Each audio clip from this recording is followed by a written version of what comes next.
Ошондуктан мен дагы бир сунушту сиздерге бердим элем. Кыргызстанга инвестиция кылган биздин жарандарга биздин жарандыкты берүү маселесини, мындайча айтканда, алтын паспорт берүү маселесин сунушунда киргизгем да.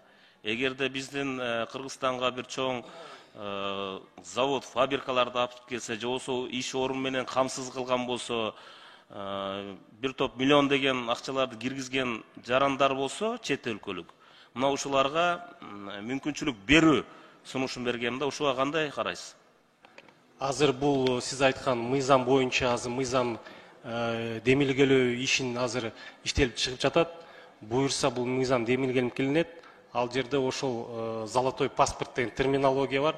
Ошол 10 миллион сомдон тегерегинде инвестиция киргизгендерге ошолорго шарттарын, кирүү шарттарын, жарандык алуу шарттарын жеңилдетүү жагы боюнча азыр өкмөттө ушундай топ бар. Бул жакын арада эртең бүрсү күнү бул боюнча да иш мындай кеңешме болот.